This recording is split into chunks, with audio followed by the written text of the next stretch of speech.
Agradeço a todos pela presença. Como vocês sabem, esse painel Telebrasil Innovation tem como proposta trazer discussão sobre alguns temas relacionados à inovação, relacionados a transformações tecnológicas que estão afetando e impactando a vida das pessoas. E um dos temas que a gente não poderia deixar de trazer é justamente a transformação financeira que está acontecendo na nossa sociedade, com a perspectiva cada vez mais presente de digitalização, tanto dos meios de pagamento, quanto da bancarização da população, acesso das pessoas a recursos digitais que permitem tanto a transação financeira, quanto também o exercício do comércio. Então, essas mudanças têm impactado de maneira bastante profunda e bastante significativa o dia a dia da população. E a ideia dessa mesa é justamente trazer um debate em que a gente possa discutir e possa refletir sobre como que essas transformações passam pela conectividade, passam pelo setor de telecomunicações, passam, enfim, por todo o processo que a gente está vivendo hoje de mudanças no segmento financeiro. Para fazer a coordenação dessa mesa, eu convido, então, a jornalista e editora do portal Telesíntese, Miriam Aquino, também uma jornalista que está cada vez mais especializada no mundo do mercado das finanças digitais, e a Miriam vai compor a mesa aqui para vocês. Miriam, agradeço pela sua participação, peço uma salva de palmas para ela e te entrego aqui o painel para você tocar a sua forma.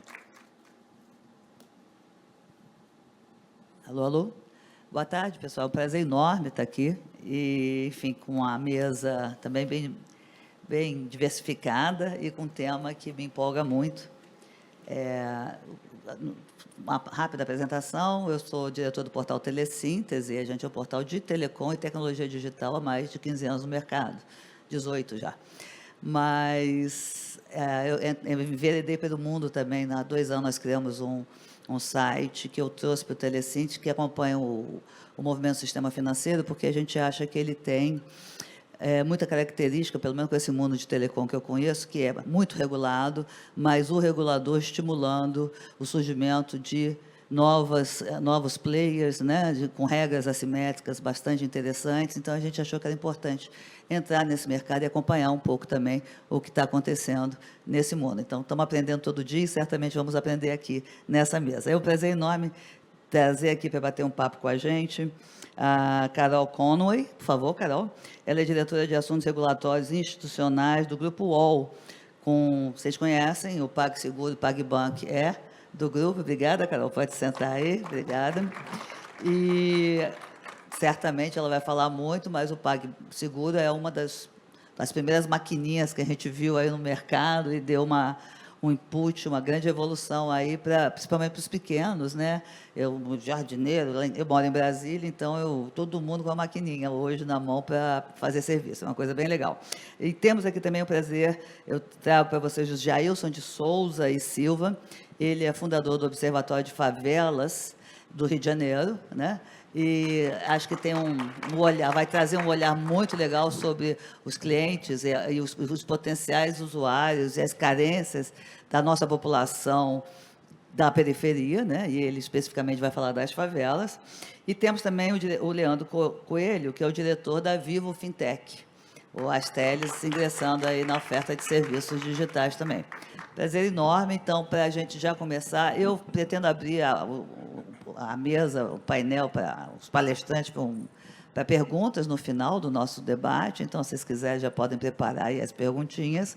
E eu vou, então, dar 5 minutinhos pela ordem aqui que eu chamei, para se apresentar, falar um pouquinho o que vocês andam fazendo, o que vocês estão pensando, e para a gente começar, então, a esquentar o debate. Por favor, Carol. E é uma coisa legal que o Jorge já falou, nesta mesa temos um negro e 2 mulheres. Na parte da manhã, disse só isso, só tinham homens brancos e nenhuma mulher e nenhuma outra cor. Por favor, Carol.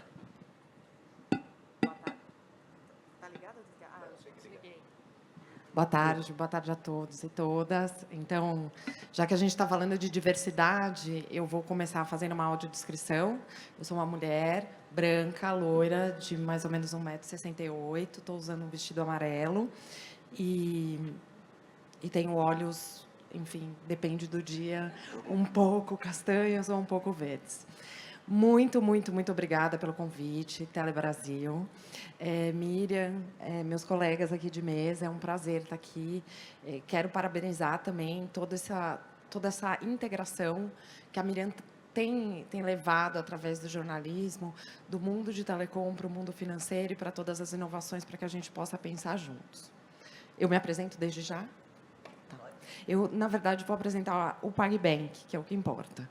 Então, bom, o ano era 2006 e eu já trabalhava, né? Eu estou no grupo há 17 anos, estava até conversando aqui com o Leandro, que também está há 17 na Vivo, já antecipando.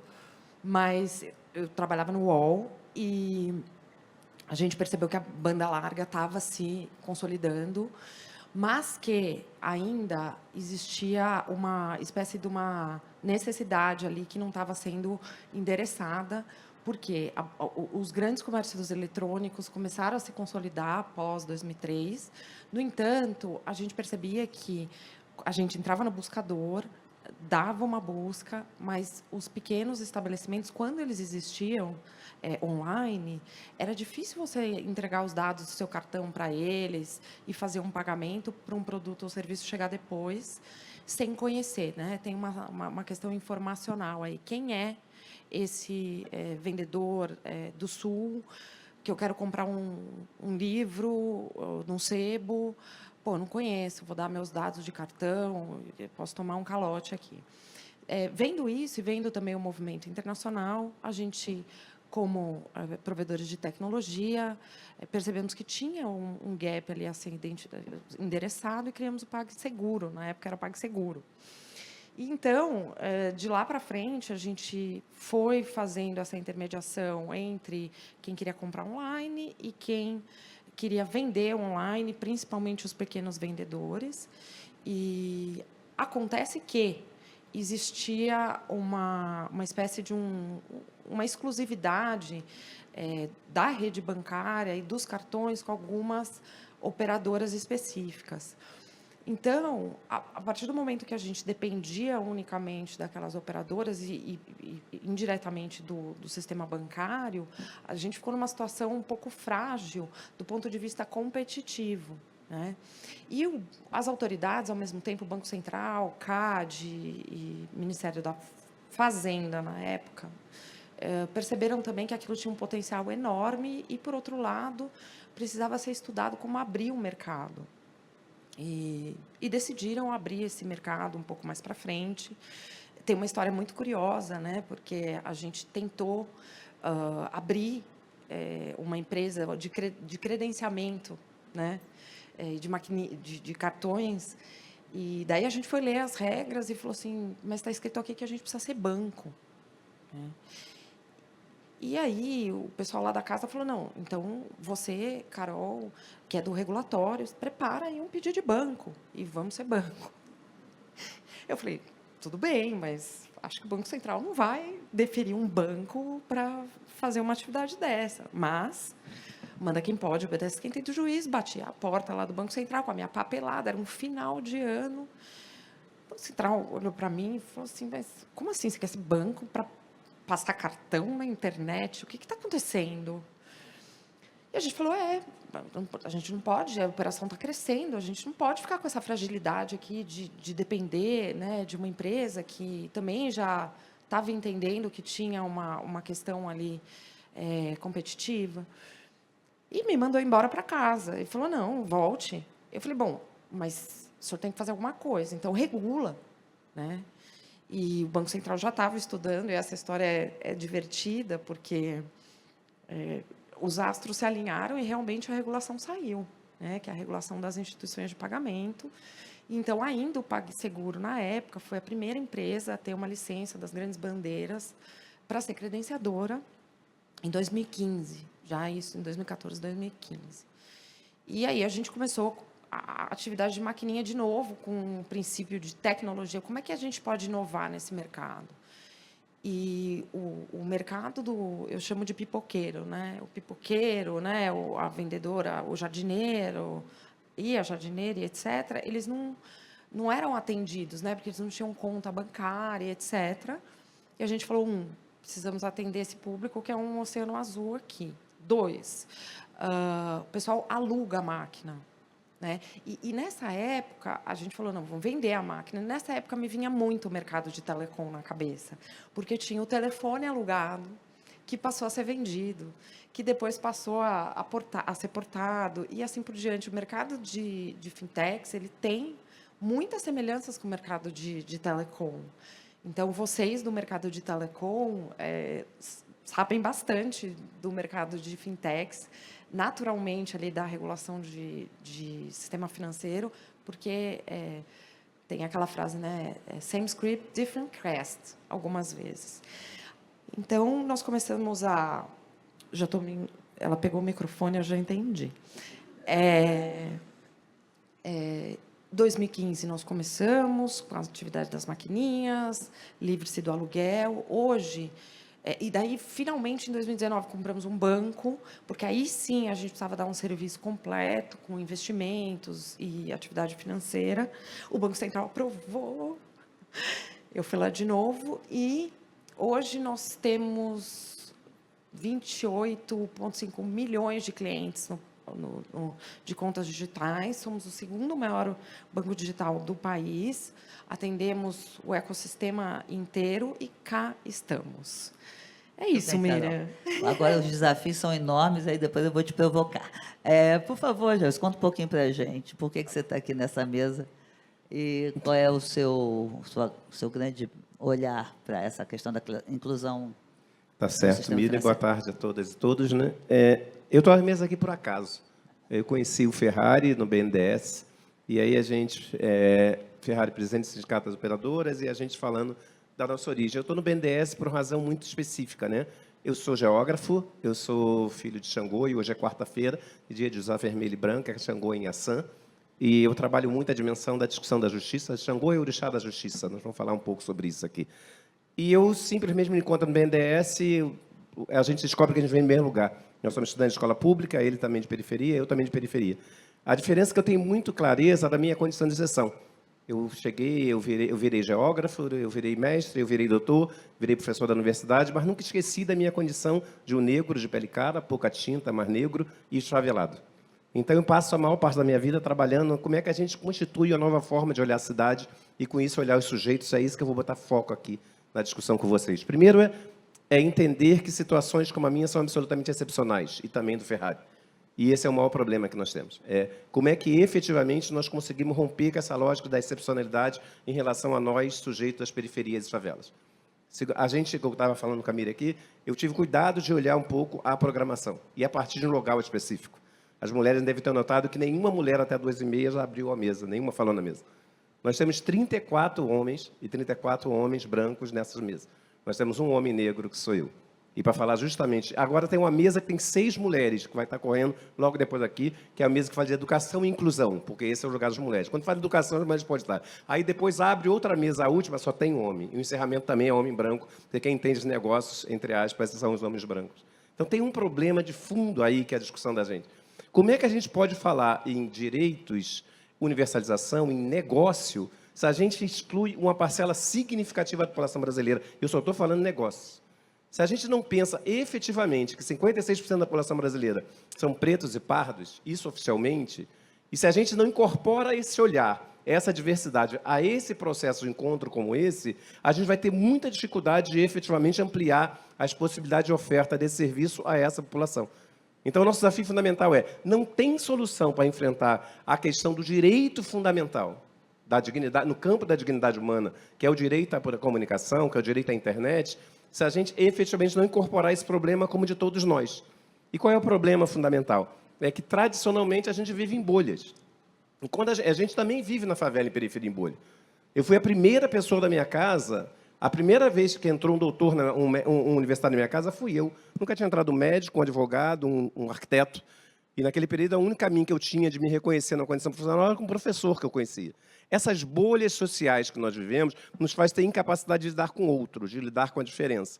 E, com isso serve tanto para a discussão da diversidade, nós vivemos no Brasil hoje ainda profundamente polarizado, como a ideia de criar a universalização dos negócios e as possibilidades de exercício de uma democracia plena, inclusive no campo dos negócios. Porque o que a gente está discutindo aqui, basicamente, é como é possível viver num sistema social que uma imensa parcela da população não tem acesso e oportunidades efetivas a um conjunto de possibilidades. Seja no âmbito do mercado, não é razoável. Eu estava conversando com o Zé Félix agora na mesa, e ele falou que vai querer fazer uma pesquisa para saber se a empresa, claro, é racista ou não. Ele acha que não. E eu falo o seguinte, o problema não é a empresa que é racista, não é a estrutura empresarial e nem sujeitos individualmente que pensam como racista. Nós temos uma estrutura de construção da desigualdade que vai criando mecanismos institucionais que dificultam que determinados grupos de pessoas tenham acesso ao que a gente precisa fazer.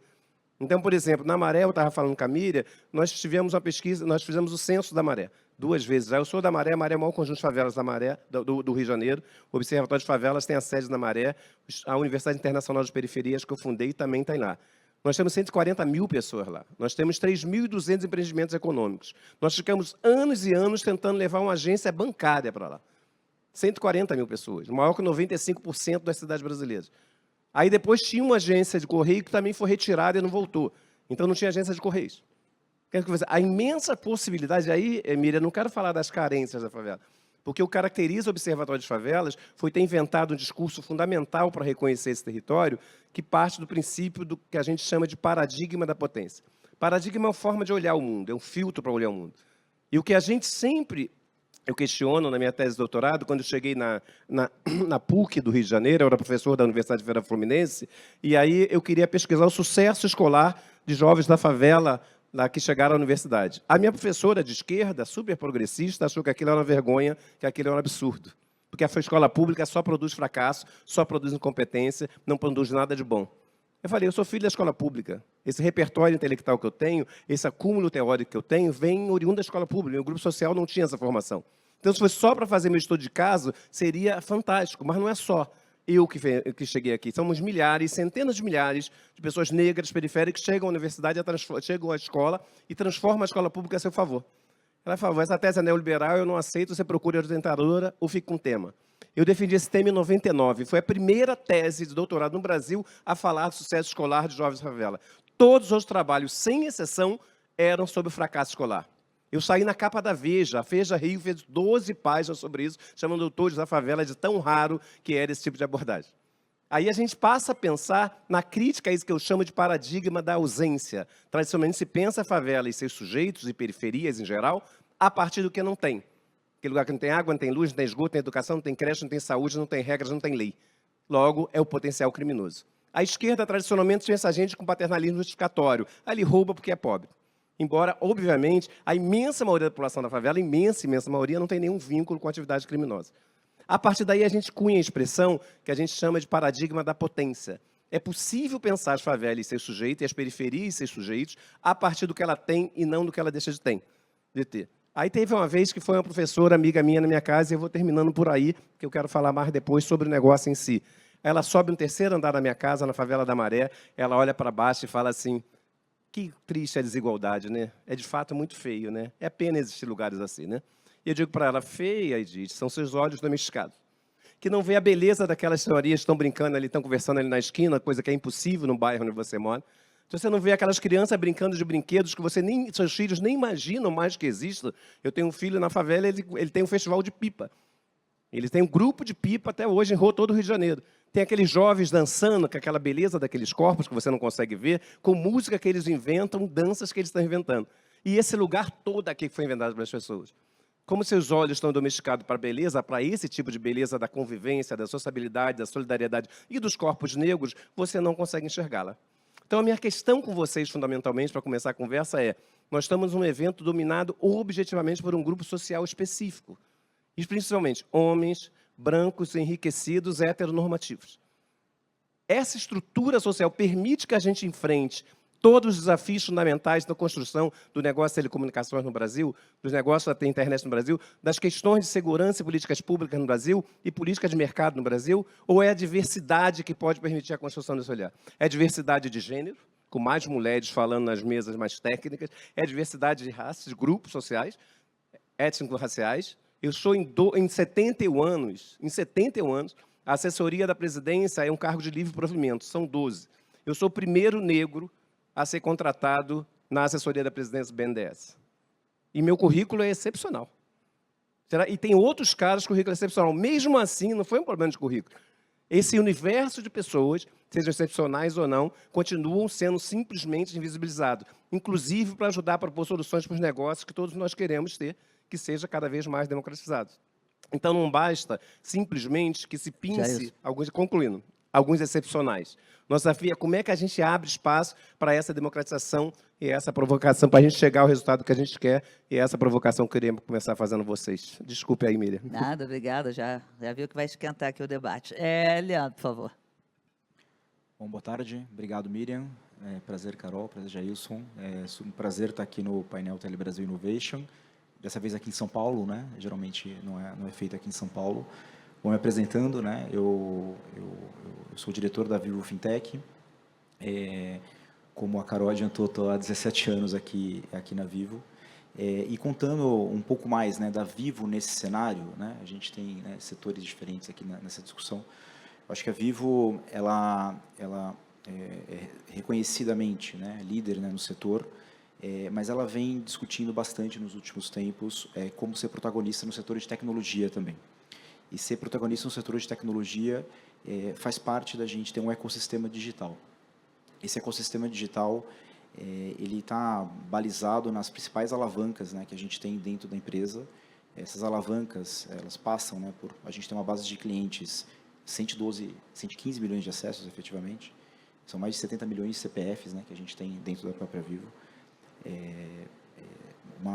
Uma capilaridade, tanto no meio físico quanto no meio digital, que envolve mais de 1.800 lojas, 21 milhões de acessos ao aplicativo da Vivo todos os meses. E, é claro, o conhecimento desse cliente, né, que, invariavelmente, ele não está bancarizado ainda. E ele... Deu microfonia aqui. Obrigado. Ele ainda não está bancarizado, mas a Vivo, né, através de alguns canais, muitas vezes esse cliente fazendo uma recarga, a gente tem o conhecimento de qual o perfil desse cliente e qual o melhor produto para ser oferecido. Nesse contexto, foi decidido criar esse ecossistema digital, que é composto por alguns pilares. Nesses pilares, a Vivo vem investindo, né, em diferentes fases, né. A primeira, só para começar a comentar com vocês aqui, no setor de educação, a gente fez uma joint venture com a Anima e criou o Vivae, que tem como principal objetivo capacitar profissionais para o mercado, né, em diversos setores. No segundo momento, o nosso produto de saúde, que é o Vida V, isso muito potencializado por uma empresa que foi recém-adquirida, que é a Vale Saúde Sempre. Dentro do setor de bem-estar, a gente tem o Atma, que é nosso aplicativo de meditação, né, que serve para todos os clientes Vivo e não Vivo. Muito em breve, a gente vai ter novidades também no setor de energia. Um marketplace que hoje conecta diversos resellers aqui, os principais varejistas do mercado estão conectados nesse setor. E, por fim, né, as soluções financeiras, né, como eu gosto de chamar, da nossa fintech, aqui dentro da Vivo, e onde é a nossa, talvez, iniciativa mais longínqua, onde o setor de telecomunicações ele abordou o tema de soluções financeiras durante vários momentos, né, ao longo da sua vida. Eu acho que é muito comum, né, praticamente todas as empresas terem produtos de seguro para celular especificamente, mas mais recentemente, eu acho que com uma abertura enorme aqui, né, do regulador, né, a Carol comentou do Banco Central aqui, que eu acho que tem um papel super relevante nessa história, dando possibilidade para empresas de telecomunicações, de varejistas, né, atuarem, né, com outros produtos. E eu acho que é o nosso caso. Né, há aproximadamente 3 anos atrás, a gente decidiu criar um produto de empréstimo pessoal, que tem como principal objetivo, né, ter esse olhar diferente para cada um dos clientes, para o seu comportamento, e fazer uma oferta diferenciada para que ele tenha mais acesso. Além, é claro, né, da gente ter também uma conta digital, que hoje é o VivoPay, que oferece de maneira gratuita as principais transações, cartão de crédito, para o cliente fazer as suas transações. Então, acho que essa é um pouco da nossa história, né, aqui dentro da Vivo. Eu acho que tem muita oportunidade, né, para promover a inclusão. Acho que é super bom, né, ouvir tanto o Jailson quanto a Carol aqui de perspectivas diferentes. E, enfim, acho que as próximas vão endereçar mais as próximas perguntas. Então, vamos lá. Já provocando um pouquinho vocês, assim, eu queria saber com que números vocês usam, os três da mesa, talvez eu não sei se vocês teriam isso, porque o Banco Central, ele dá, a partir da pandemia, né, certamente houve a questão do auxílio, o auxílio social que foi distribuído pelos bancos oficiais, com uma questão de inclusão e de bancarização da sociedade. E eu tenho ouvido os bancos e o sistema financeiro falar que hoje os desbancarizados seriam muito poucos na população brasileira, por causa de toda essa aceleração que houve do uso, né, dos bancos digitais. Tem uns números que eu andei pesquisando do Banco Central. Segundo o Banco Central, hoje tem 5 contas por pessoa no Brasil. Cada brasileiro teria, em média, 5 contas. Óbvio que são os que não têm renda para ter conta bancária, né? Quais são os números que vocês usam em relação Vivo? Talvez você falou que vocês têm 3.500 negócios na Maré, né?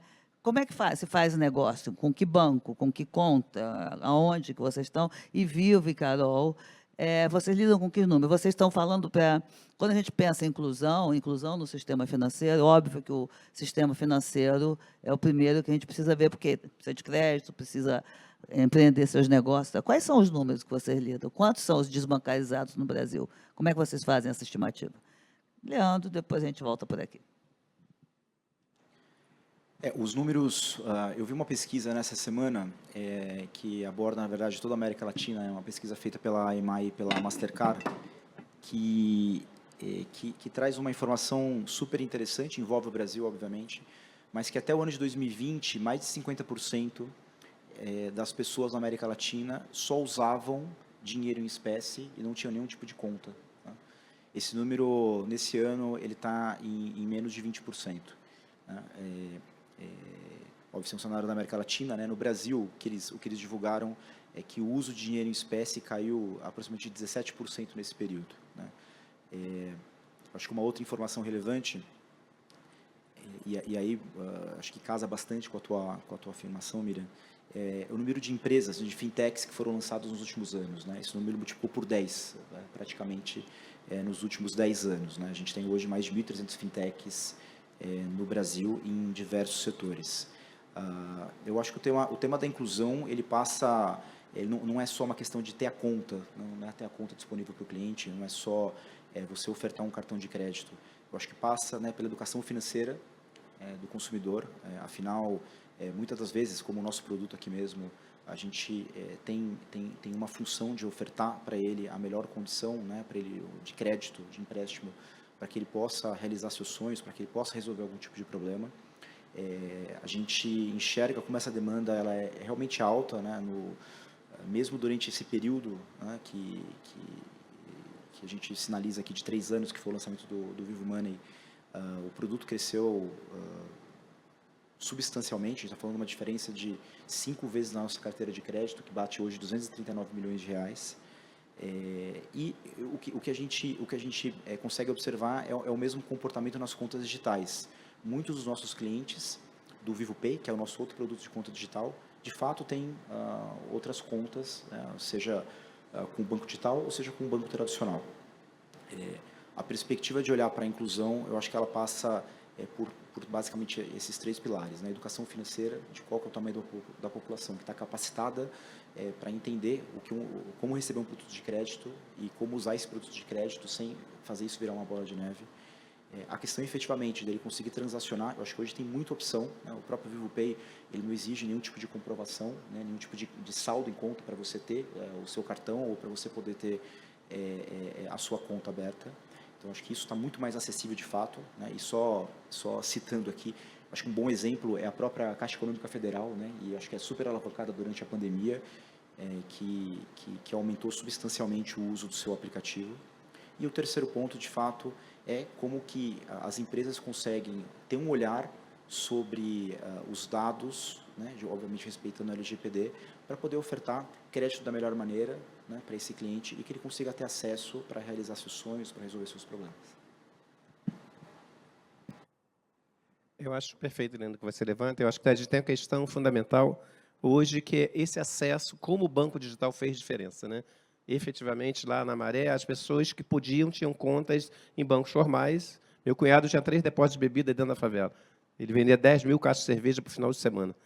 E aí ele tinha que sair com esse dinheiro, muitas vezes, para ir para Bom Sucesso, que era o bairro vizinho, né, correndo todos os riscos possíveis. Quer dizer, tinha pessoas como ele, nesse nível, que usavam o banco. A imensa maioria terminava não usando.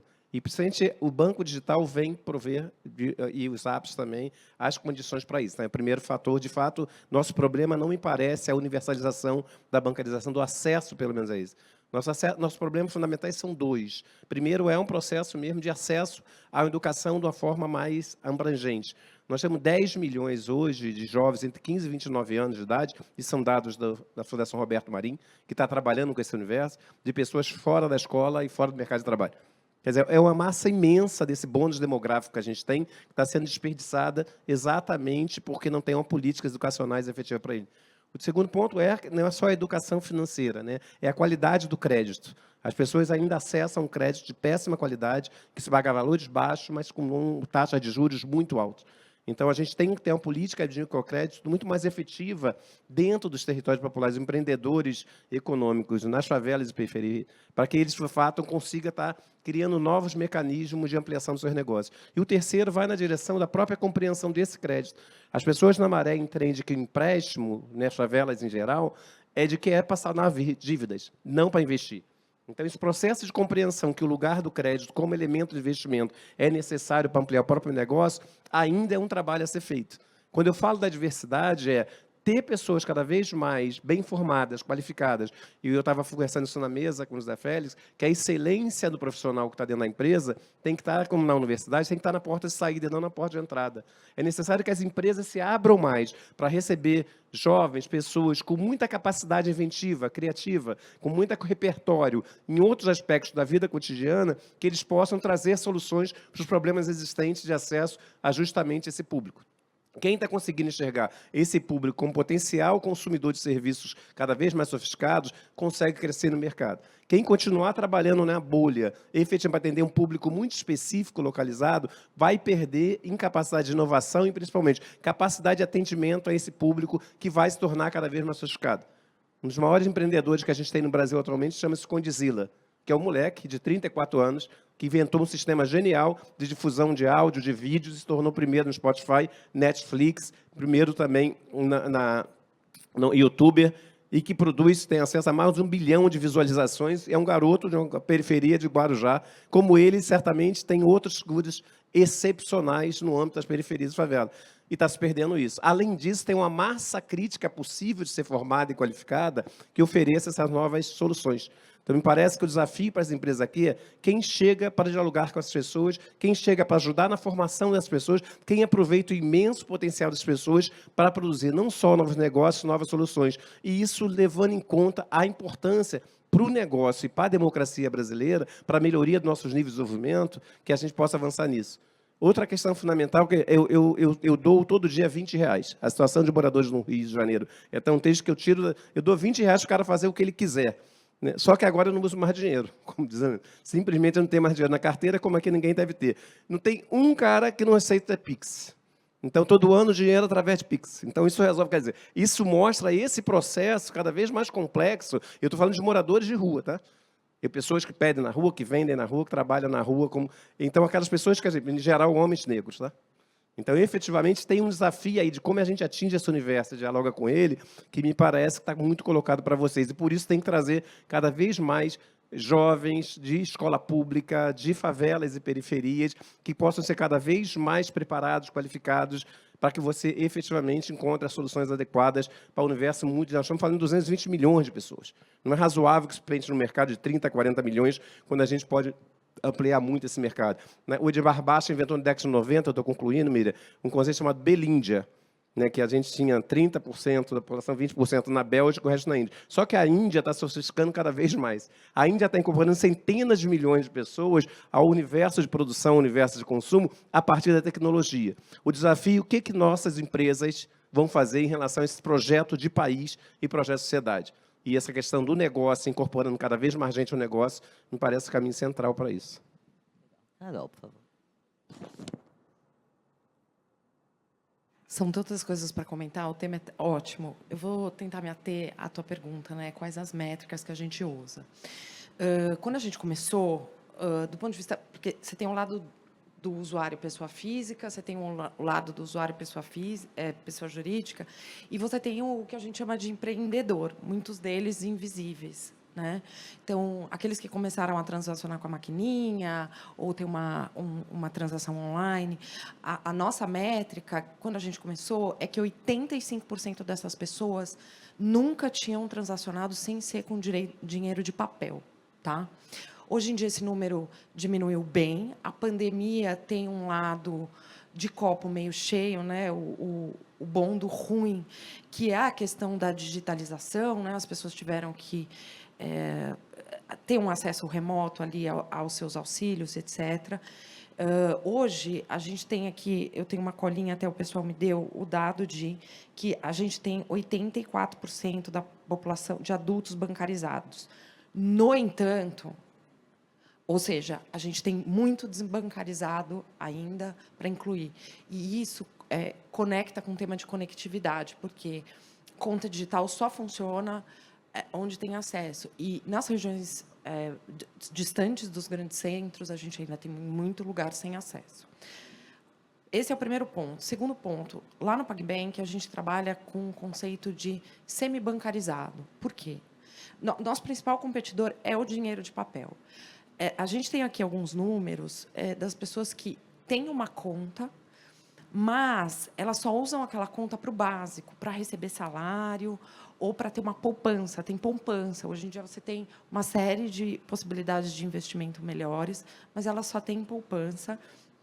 Ou elas usam aquela conta para receber um dinheiro específico, mas 38% da população paga com alguma conta em dinheiro, né? Acho que 7% da população formal ainda recebe salário em dinheiro. E, se você contar a população formal e informal, esse número chega a quase 20%. Né? Então, melhorou. Trabalhamos com esses números. Tem muita gente para ser incluída ainda, inclusive através de serviços ou iniciativas regionais, nichadas, né? Tem várias iniciativas agora relacionadas à favela, à economia da favela. A gente chama lá de economia da favela, né? Que tem muito dinheiro lá rodando e muita gente, muito empreendedorismo para ser atendido em nichos como esse e outros, né? E vem aí também o Open Finance, o Open Everything ou o Open Tudo. Vamos falar em português, né? O Open Tudo para a gente permitir também a entrada de mais agentes externos ao sistema financeiro para poder atender na ponta, mas ter um pouco mais de informação sobre qual o melhor crédito, como dar e qual a competitividade. Mas a gente tem que ficar muito alerta para não criar uma lacuna digital entre quem tem acesso à internet e quem tem acesso à bancarização e quem não tem esse acesso. E daí entra o papel da educação, da conectividade e outros que a gente pode discutir aqui. Olhando, eu queria entender um pouquinho a estratégia da Vivo, aproveitar e te dar bastante coisa. Você falou que vocês têm uma carteira de 230 milhões de reais. O que é essa carteira? Vocês já emprestaram? Emprestaram para quem? Qual é o perfil de quem vocês emprestam? E como é que vocês avaliam o risco do crédito? Enfim, fala um pouquinho o que é a Vivo Fintech, para eu entender. Legal. Esse nosso produto principal, né, que é o Vivo Money, que é o que faz o empréstimo pessoal, ele é basicamente para pessoas físicas. Esse cliente é exclusivo para cliente Vivo, então ele tem que ter algum tipo de relacionamento com a Vivo. Essa carteira, de fato, ela está em 239 milhões, como a gente reportou, né, no nosso último trimestre aqui, oficial. Um crescimento de 5 vezes comparativamente ao ano passado. Como que a gente faz esse trabalho, né, de conseguir identificar melhor o cliente? Eu acho que é baseado em todo o potencial que a Vivo tem de compreender a população, né, e o indivíduo, obviamente respeitando, né, as regras de LGPD. Então, são usadas informações provavelmente diferentes, né, do que são usados, né, nos motores de créditos tradicionais. Então, aqui a gente está falando de indicadores relacionados à locomoção de alguns clientes, né? Como que a rede de relacionamento desses clientes. Então, como que a gente usa a informação e a potencialidade do que a gente chama aqui de Big Data, né, dentro da Vivo, para conseguir entender cada um desses clientes de uma maneira diferente e poder dar uma oferta, né, diferenciada com juros que são melhores, geralmente, que os juros de mercado. São só para os pós-pagos ou pré-pago também entra? Não, qualquer cliente, pessoa física e que tem que ter um mínimo de tempo de relacionamento com a Vivo. Mas a ideia de vocês é avançar para não clientes Vivo, ou a estrutura de vocês, do modelo de negócios, é aliar sempre a clientela Vivo com a questão da oferta de crédito? Eu acho que o nosso diferencial está no cliente Vivo, né? Em compreender esse cliente de uma maneira diferente e aí, a partir daí, conseguir ter uma oferta diferenciada para esse cliente. Hoje esse continua sendo o foco, né? Para cliente Vivo e desse cliente que tem algum relacionamento conosco, onde a gente consegue analisar ele de uma maneira diferenciada. Eu queria falar dessa questão do crédito, do risco do crédito. Isso, eu ia abordar isso com você, se você consegue perceber, talvez. Enfim, temos muito debate sobre a questão da inteligência artificial, ouvimos de manhã que é um caminho sem volta, mas eu continuo muito cautelosa com essa questão. Acho que a gente precisa ter um pacto ético mundial sobre essa questão, né? Dizem, até o Elon Musk também já disse isso, então não sei se eu estou do lado mais correto com ele, mas acho que a gente precisa ter. E aí eu queria saber, em relação a essa questão do crédito, se você consegue avaliar algum viés diferenciado sobre isso. O nosso desafio é construir uma solução, né? Porque a base fundamental da discussão técnica, ou tecnocrática, muitas vezes, quando se fala em democratizar o crédito, sempre baixa naquele cara que é o responsável pela lista do crédito, do risco de crédito. Fala, a gente empresta para quem tem garantias, porque quem tem garantias, efetivamente, tem mais possibilidade de pagar. E como a imensa maioria da população, muitas vezes, não tem as garantias que os setores economicamente favorecidos têm, você termina não conseguindo garantir o crédito para esse público. Então, o desafio fundamental que está colocado, o BNDES o presidente do mercado tem um extremo compromisso de ampliar o crédito, essa questão da oferta de crédito, democratizar o crédito, e principalmente a população negra, que historicamente é que tem menos acesso, é o grande limite. E aí eu tenho uma amiga nas Nações Unidas que ela está trabalhando num projeto muito interessante, que é justamente para criar um fundo garantidor. O argumento fundamental do risco de crédito você tem que levar em conta que tem um risco possível de inadimplência e que o negócio pode não suportar isso. O jogo do bicho resolveu isso há muito tempo. No jogo do bicho tinha uma questão, por exemplo, que era o descarrego. Então, chegava um cara, por exemplo, fazia um jogo muito alto. Aquele banqueiro ali do bairro podia não segurar. Aí ele em cima de quem? O castor, que era o cara que recebia o jogo de descarrego. Então, se por acaso aquele cara ganhasse, ele simplesmente tinha uma cobertura de um fundo garantidor, que era o grande capo, que era o castor. O bicho conseguiu criar isso porque o Estado e o mercado brasileiro não pode criar. Então, criar um fundo garantidor que incorpore o Estado, que incorpore as empresas, inclusive as Nações Unidas estão envolvidas nesse processo, né? Que a gente possa ter, para ampliar a oferta de crédito para justamente essa população que, em tese, mesmo com baixa inadimplência, está comprovado, microcrédito, a taxa de inadimplência é mesmo baixa, já que ela não garante as condições de garantia, que esse fundo garantidor possa oferecer as condições de garantia para aquele tomador de empréstimo, que com isso você possa democratizar. Então, me parece que são medidas como essa, que o sentido de encontros como esse, que está juntando vários players do mercado, é que justamente que eles consigam criar soluções que permitam fazer com que as pessoas que historicamente, por exemplo, não tiveram acesso ao crédito, possam ter. A mesma questão da tecnologia. O Zé Félix estava falando assim, eu não consigo entrar com a minha empresa dentro da favela porque eles são muitas vezes agredidos, porque a milícia não permite, ou porque o tráfico de drogas não permite. Essa é uma solução que a liderança, seguramente, das favelas pode ajudar nesse processo. A solução não vem da polícia, a polícia é parte do problema. Quem criou a Gatonet no Rio de Janeiro foram as milícias criadas pelas polícias. Então, efetivamente, é necessário que o problema da tecnologia, nós pagamos na nossa organização R$6 mil de fibra ótica quando a gente botou lá. A gente precisava de fibra ótica e a Vivo não botava. Simplesmente falava que não botava fibra ótica na favela. Então, a gente teve que contratar um provedor privado para garantir um direito que a gente tem pagando muito mais caro e com uma qualidade muito menor. Isso não é justo.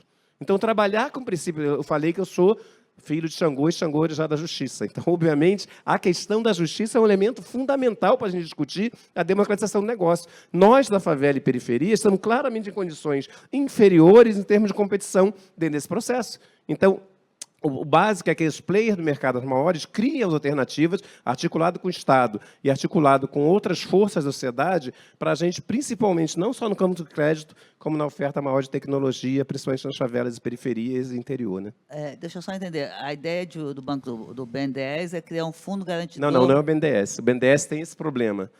O BNDES quer ampliar o acesso para a democratização. Quando Mas se ele fala quer isso, articular um fundo garantidor? Não, o que as Nações Unidas, essa amiga minha, trabalha nas Nações Unidas, que tem como proposta, está trazendo para o Brasil, a criação de um fundo garantidor que possa estar articulando esse processo. Eu pensei que o BNDES já o BNDES está com um problema. Ah. O problema seria ótimo, ela tem que participar dessa solução. O que eu estou falando é que empresas como o BNDES, bancos públicos como o BNDES e outros tantos, assim como as empresas operadoras e outras tantas, têm que trabalhar, já que o Estado não vai ser o castor de Andrade, né? Quem é que vai ter as condições para garantir um fundo garantidor que garanta a redução do risco na tomada do empréstimo, principalmente para os empreendedores de favelas e periferias. Esse é o desafio que está colocado não só para o BNDES, também para outros atores do mercado. Né? Ok. E quando é que fica pronta essa proposta? Eu espero que logo. A gente tem o desafio fundamental do presidente Mercadante é isso.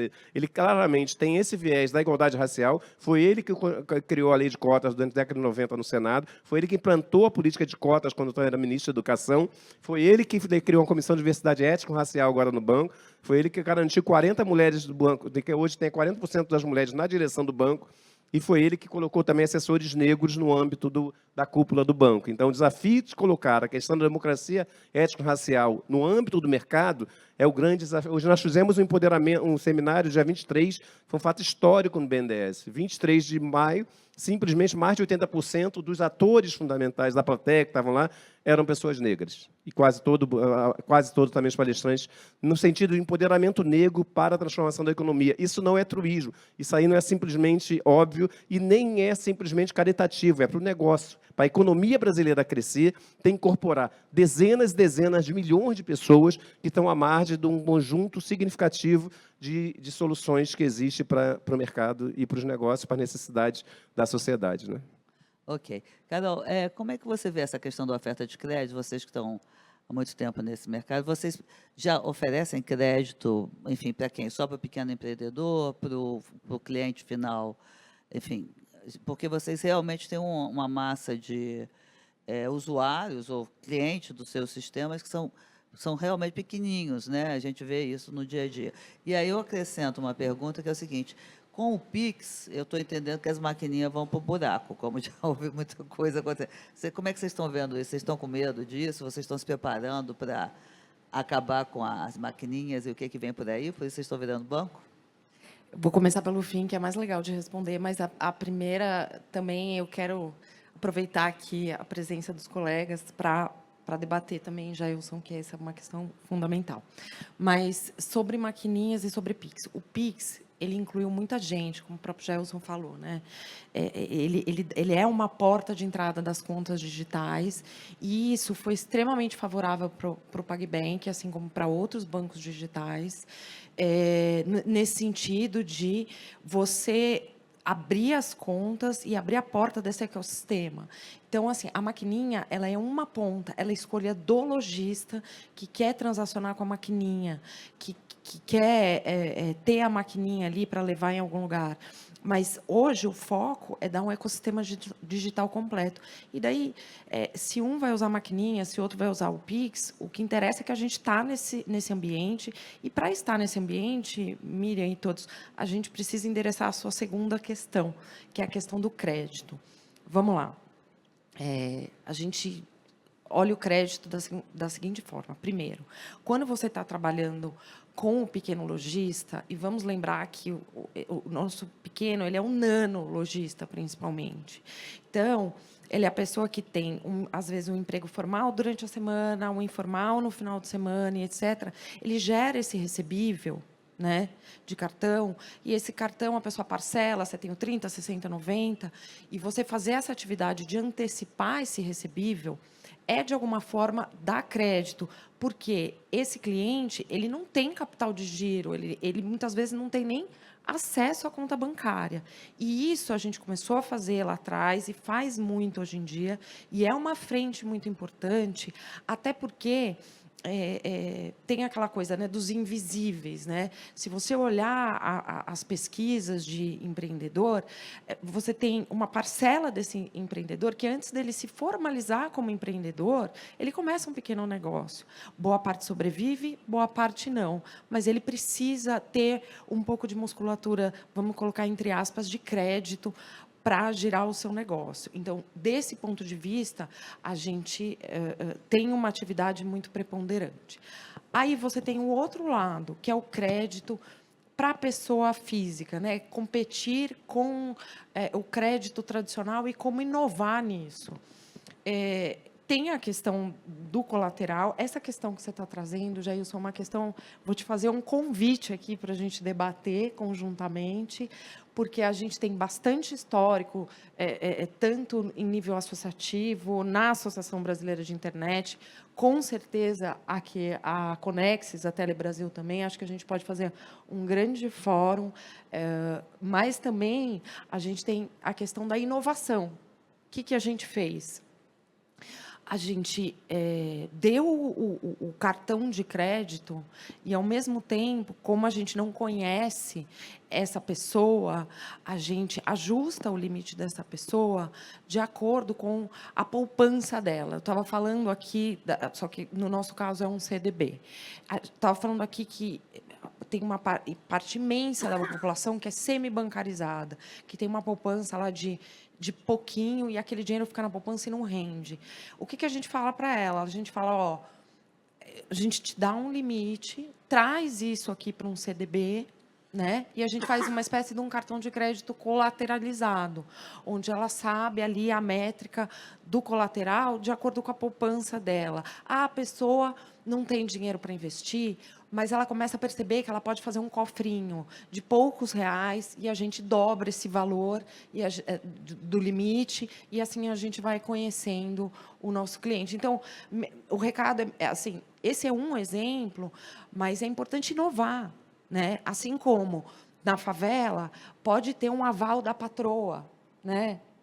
Pode ter um aval do patrão. Por que essas pessoas não podem dar aval para alguém ter crédito? Né? A pessoa se independiza, ela não depende do patrão dar o crédito, né? Ou não depende necessariamente de ter um emprego formal para alguém dar um aval, né? Ou para alguém num próprio ambiente de favela falar, eu conheço ele, como você estava contando o caso. Então, acho que a gente tem espaço para inovação e para discussão, e um fundo garantidor. Eu quero aqui nos colocar à disposição para debater também, porque é fundamental. Eu vou já fugir do roteiro há muito tempo, esse roteiro já foi para o espaço.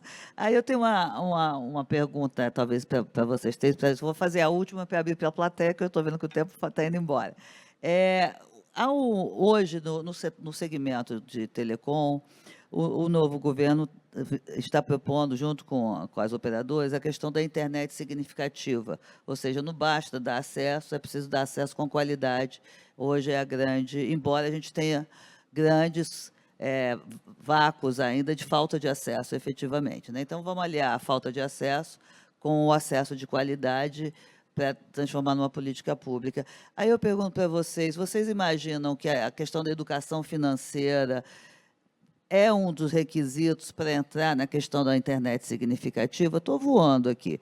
Como é que vocês avaliam isso? Você acha que isso é uma questão importante para estar nessa política pública que está sendo desenhada, ela ainda não está nem, enfim, está começando a ser desenhada? Como é que vocês pensam isso? E depois eu abro para a plateia. Quem quer começar ou quem responder? Eu só acho curioso na questão da educação financeira é de romper com determinados parâmetros. Eu adoro ver naqueles analistas financeiros um cara branco em geral, de classe média, com todo respeito aos brancos, vocês não têm culpa de ter defeito de cor, desculpa. A gente brinca muito com a galera lá no Rio sobre isso. O cara é branco, o cara é classe média alta, pelo menos, o cara tem um nível de estudo centrais, ele tem uma poupança ótima, ele fala, você não precisa comprar a prazo. Você junte o dinheiro e depois você compra à vista, você vai gastar menos. Quer dizer, o cara desse falar um negócio dele é de uma estupidez. Impressionante. Porque a dimensão do acesso ao consumo é imediata. A pessoa precisa de uma geladeira já. Ela está ali sem geladeira. Ela não pode esperar juntar o dinheiro, porque não rola. Ninguém junta dinheiro, efetivamente, diante de um grau de carência muito maior do que a média. Então, se para a classe média já é difícil juntar dinheiro, porque você sempre tem oportunidade de compra, imagine para quem não tem. Você constrói primeiro a dívida, depois você pagar. E você vai pagar isso no maior tempo possível, porque você dilui aquilo em pequenas partes. Casa Bahia inventou isso e foi lá, é um paradigma da Casa Bahia. Então, o problema da educação financeira é levar em conta a realidade dessa pessoa. Qual a renda que ela tem? A questão do cofrinho. O meu sogro, por exemplo, ele tinha um negócio que era fantástico, em 25 metros quadrados, era o maior comércio da favela.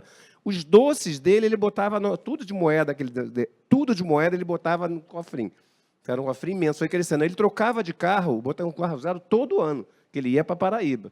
Quer dizer, ele tinha um sistema dele lá de economia, digamos assim. Me parece que o desafio, cara, é como é que a gente percebe as formas criativas existentes nas periferias de favela, diante da baixa renda que as pessoas têm, para conseguir efetivamente organizar, regular o seu negócio.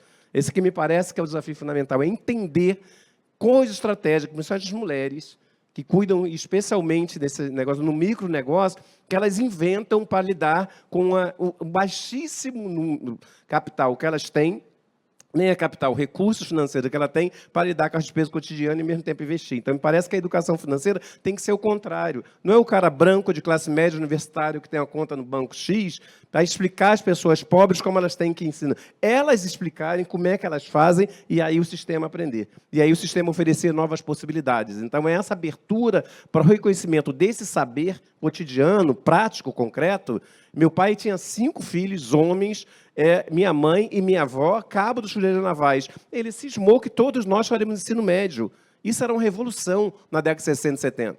A média escolaridade era 4, nós tivemos 11. Isso gerou uma diferenciação fundamental na gente. Como ele inventou isso, como ele conseguiu criar os filhos, como ele conseguiu fazer que a gente não passasse fome, chegasse à escola, etc. Foi uma puta invenção. Então, esse desafio de abertura do sistema financeiro para aprender com as práticas financeiras e aí construir um projeto de educação financeira que leve em conta, de fato, essas necessidades reais das pessoas, me parece a estratégia metodológica fundamental para essa construção. Alguém quer acrescentar alguma coisa, Leandro? Carol? Não, só um comentário. Eu acho que é super interessante o ponto do Jailson e eu acho que essa educação financeira, eu acho que a tecnologia possibilita que isso aconteça de diversas maneiras, né? Provavelmente deve ter uma série de empreendedores, né, dentro das favelas, né, e que falam, né, com esse público e que ajudam nessa educação financeira. E aí sim, fazendo o complemento da tua pergunta, Miriam, eu acho que tem um papel fundamental, sim, da tecnologia estar aliada, né, e a conexão estar aliada para que a pessoa consiga ter acesso, né, consiga ter acesso a um vídeo, consiga ter acesso a uma conversa, consiga ter acesso às pessoas, né, que vão conseguir direcionar no momento financeiro, né, de cada indivíduo, né. O momento financeiro de cada indivíduo é muito diferente, né. E aí eu acho que eu corroboro aqui o que o Jailson comentou, que isso é plural, né? E eu acho que a tecnologia, o fomento às startups, né, aos empreendedores no Brasil, eu acho que ele endereça um pouco dessa questão. Depois da Carol, se alguém tiver alguma perguntinha, ou tem microfone aí na plateia? Tem. Se alguém quiser, está aberto, senão a gente volta aqui para a mesa. Por favor. Miriam, hoje a gente já tem, principalmente depois do Pix, um protagonismo das transações digitais no sistema financeiro enorme, né? Então, o que eu quero dizer? Está dado que a população transaciona digitalmente, né? E aí, se você olhar, inclusive, para a base da pirâmide, ela transaciona ainda mais digitalmente do que o topo da pirâmide. Se você considerar isso, não tem como considerar que uma estratégia de inclusão e de internet não tenha na sua premissa a educação financeira. Porque é o que vai determinar se nós vamos ter na tecnologia e na internet e nesse essencialismo um potencial de desenvolver a economia, o empreendedorismo, ou as finanças, a cidadania, né? Porque a pessoa tem que comer, a pessoa tem que existir para isso, ela precisa da educação financeira. Então, incluir isso penso que é o que vai definir, principalmente depois, agora nos próximos 30 anos, se essa pessoa vai estar incluída ou se ela vai fazer parte de uma lacuna digital enorme e ela pode ter um efeito reverso de ser completamente excluída, por exemplo, das oportunidades de acesso a crédito, Open Finance, aí você junta com inteligência artificial, até o ponto que os dados têm dinheiro, né? Não é de hoje que se fala que os dados são o novo petróleo. Isso é dinheiro para a pessoa. Como é que a gente não vai incluir isso? Eu acho um tema não tão óbvio, uma pergunta boa, excelente, e uma questão fundamental de incluir. Alguém quer fazer alguma perguntinha, aproveitar os nossos participantes aqui? Acho que já tem uma pergunta, né? Só se apresenta, fala o nome da onde, para ajudar a gente, por favor. Bom, boa tarde. Só para quebrar o gelo aí um pouquinho das perguntas. Vinícius Dornas, da Anatel. Aí deixo com você, Miriam, para mediar isso para um ou para os três. Eu acredito que a pergunta, se pudesse ser respondida de forma curta, cabe para os três. Mas estamos num painel de inovação, né, e de inclusão. A gente passou por essa discussão recente sobre conectividade significativa, que é muito mais do que massificar o acesso, tornar um acesso eficiente, eficaz. Em muitas vertentes, a que a gente comunga em todas as discussões é a educação. Educação tecnológica, no caso aí, educação financeira. Neste contexto, aí a pergunta para os três, se tivesse aí, como a Carol já adiantou, né, lá em 2006, foi lá bater na porta do Banco Central com um pedido e tal, se tivesse um pedido que seria atendido pelo regulador ou pelo Estado, qual seria esse pedido? Que você questionando ou solicitando, ele seria atendido para destravar essa fronteira aí de avanço dos desafios de inclusão financeira? Opa! Quem quer fazer, faça um pedido só, não vale dois, tá, Carol? Por favor. Se eles não quiserem fazer, eu faço de todo mundo, tá? Começa que eu falo também, cara, depois Porque você. esse setor é fino de pedidos, então, por favor. Desculpa, eu só não peguei teu nome. Vinícius, desculpe, Vinícius. Vinícius, eu acho que tem uma questão de um gap hoje, no ponto de vista da educação tecnológica, você levanta. Se fala em 400 mil empregos, por exemplo, que estariam em déficit, porque as pessoas não têm como cobrir. Me parece que esse gap que a Carol traz, fundamentalmente, se sustenta nisso. Se a gente não resolver... É claro que os meninos favelas são super empreendedores, super criativos, super inteligentes, mas tem um processo de ampliação do repertório. Essa ampliação desse repertório tem que ser uma política integrada, sistemática. Isso que a Fundação Alberto Marinho está tentando olhar para 10 milhões de pessoas jovens de 15 e 29 anos, fora da escola e fora do mercado de trabalho, é um eixo fundamental. E muita gente. Então, me parece que atender com qualidade da educação no campo da tecnologia, principalmente da oferta e ampliação de novas possibilidades de repertório, seria a questão fundamental que o Estado tem que dar conta e a organização da sociedade civil e o mercado tem que dar conta. Mas isso não é um papel do regulador, ele está pedindo alguma coisa para o regulador agir. Sabe? Tá, desculpe. Eu acho que o papel do regulador é ajudar a estimular objetivamente novas formas de construção das regulações. Por exemplo, no âmbito a Vivo e as empresas têm que ser obrigadas a atender a favela. Ela tem que ser obrigada a atender as periferias. Encontre seu jeito em conversa. É uma vergonha a população da favela e das periferias não ter acesso a uma tecnologia, a internet de qualidade, por preconceito, estereótipo, por potenciais riscos que possam correr. A empresa se propõe a atuar no Brasil e na favela. Ela tem que resolver isso. Então, tem que impor regras e punições se ela não atender essa imensa parcela da população. Por favor, Leandro. Qual seria uma questão que você acha que poderia ser resolvida ou encaminhada pelo regulador? Ontem, antes de ontem, por acaso, né, o presidente da Telefônica Global esteve aqui no Brasil e eu acho que ele fez um pedido, né, que eu acho que ajuda nisso, que é o Brasil ser protagonista no processo de digitalização. Isso acho que está super em linha com o que o Jailson comentou. Eu acho que tem entraves, né, que não necessariamente são do regulador, né, são né, de órgãos fiscais, né, são, enfim, né, de órgãos governamentais, que passa por uma série de coisas, passa por conseguir instalar antena, né, nos lugares que são necessários, passa por tributos, passa por uma série de outras coisas. Então, eu acho que eu vou deixar aqui a mesma mensagem, né, que o nosso presidente deixou, que o Brasil tem potencial de ser o protagonista mundial em acesso, tanto no 5G quanto em fibra. E isso não envolve, né, só um regulador, né? Envolve, no final das contas, uma cooperação aqui entre governo, né, e empresas. Né? O governo com o seu lado, que pode envolver desde facilitar a instalação, né, desde de antenas até outros equipamentos, envolve a parte de tributos, envolve a parte das empresas, sem dúvida nenhuma, também de conseguir chegar em todos os locais para facilitar esse acesso. Bom, é difícil pensar num só. Mas, Vinícius, obrigada pela pergunta. Acho que o que a gente mais precisa, nesse momento, além dos pontos específicos, é um pouco do convite que eu tinha feito aqui para o Jailson, a gente criar um fórum estratégico para pensar, assim, 5, 10 medidas para os próximos anos, e esse fórum, acho que tem que ser interagências, não sei como a gente fala, mas assim, Anatel, Banco Central, CAD e outras, BNDES, que é super importante, Conexis, Abranet, enfim, os jornalistas também têm um papel muito importante, porque eles sabem fazer perguntas e provocações como ninguém.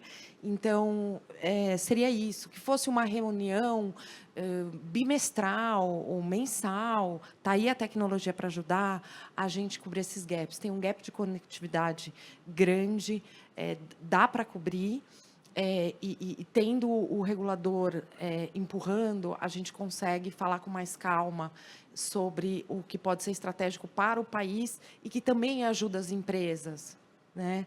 Porque a gente está falando de estimular a economia. Ó, gente, mais alguém tem alguma pergunta? Porque o tempo já se esvaiu. Ih, tem uma perguntinha lá atrás. Posso? Então, vamos lá, rapidinho. Eu não estou enxergando aqui, então só fala quem é. Miriam, é o Henrique do Mobile Time aqui no fundo. Gente, eu tenho uma pergunta mais para as carteiras, mas se o Jailson quiser complementar também, é sobre uma questão que a gente vê bastante nas carteiras, justamente nas wallets, que vocês ainda são um ecossistema fechado. Mesmo que vocês estão no momento de inovação, de desenvolvimento, vocês são fechados, vocês não se conversam hoje. As operadoras até ensaiaram ali nas carteiras, Claro Pay, Vivo Pay, enfim, com a TIM também, um diálogo para justamente começar a trocar uma bola, conversar mais, trocar informações e etc. Eu queria saber, dá para abrir esse ecossistema ou não? Ainda vai continuar como um silo? E quão importante seria, aí até o Jailson pode complementar, quão importante seria abrir o ecossistema para que a população periférica, a população das favelas também possa participar e entrar, e até, quem sabe, desenvolver as próprias carteiras. A gente tem visto a Linux Foundation, por exemplo, criando um ecossistema para que várias pessoas, várias entidades possam criar suas próprias carteiras. Enfim, queria entender um pouquinho mais se dá para quebrar esse silo. Quem responde? Leandro. Depois Carol. É a última, tá, gente? Eu não entendi o nome, desculpa. Henrique. Henrique. Obrigado. Bom, sobre a cooperação entre as empresas, né, a gente tem em outros lugares aqui, né, com outros negócios, outras cooperações entre as empresas de telecomunicações, eu acho que sempre é uma possibilidade, né? Agora, de maneira mais efetiva, eu acho que o Open Finance ele chega para poder cumprir essa função, né, de você conseguir ter os dados interrelacionados aqui entre as empresas. Eu acho que a Vivo está super atenta a isso, né? Há pouco tempo a gente fez via nosso Corporate Venture Capital, a gente investiu na Clave, que é uma empresa de Open Finance, que exerce essa função, né? Você passa a ter interoperabilidade, né, das informações desses clientes para conseguir, de fato, entender esse cliente melhor, entender o seu momento de vida e conseguir gerar essa transição, talvez, que você comenta. O nome dele é Henrique. Eu tinha quase certeza. Oi, Henrique, obrigada pela pergunta, super importante. Como o Leandro já falou, o Open Finance, que a gente fala, Open Everything, né, começou como Open Banking, Open Finance, etc. A questão dos silos também, eu fico um pouco na dúvida, porque assim sempre foi uma pauta do Banco Central, desde que a lei foi lançada, promover a interoperabilidade.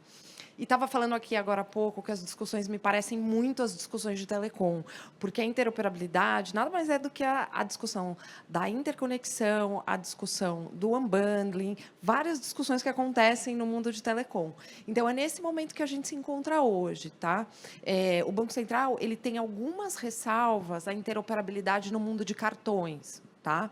É uma pauta que a gente advoga uma interoperabilidade ampla, mas ele entende que tem determinados tipos de produto que tem que ainda ser escalonados para entrar no Open Finance de uma forma mais geral.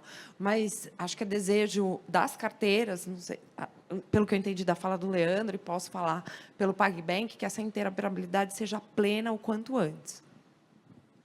Miriam, só queria levantar uma questão. Primeiro, essa questão do fórum que o Carol fala, que é uma provocação aí para o conjunto de atores aqui para estar descolocando. Segundo, essa questão, Henrique, passa por as empresas reconhecerem que, aumentando o bolo, a gente está nessa crise para quem gosta de futebol, né? A gente está doido para criar uma liga, por exemplo, tem uns caras brigando e não conseguem criar liga. É o mesmo desafio. Se criar liga, aumenta o bolo. O nosso desafio é, se criar, entender que se a gente incorporar cerca de 80 milhões de pessoas que hoje estão sendo efetivamente colocadas à margem no acesso a uma tecnologia de qualidade, a crédito de qualidade, que isso é bom para o negócio como um todo, a gente avança muito. Então, me parece que essa provocação que você faz, na verdade, Henrique, vai exatamente nessa direção. Como a gente cria mecanismos integrados, governo, operadores de mercado e setores periféricos em geral, empreendedores especialmente, para que possa criar soluções que incorporem tantos milhões de pessoas a esse processo, né? A gente só tem a ganhar com isso. Gente, infelizmente acabou, mas eu saio daqui muito feliz. Vai sair um fórum, pelo menos de debate, de novas ideias. Vamos incorporar vários agentes aí nesse grande desafio, que no fundo, o que a gente quer é diminuir a exclusão, tanto digital como bancária, e, na verdade, incluir o Brasil inteiro, né? E estimular todos os empreendedores. Muito obrigada, gente. Até a próxima. Um abração. Tchau, tchau.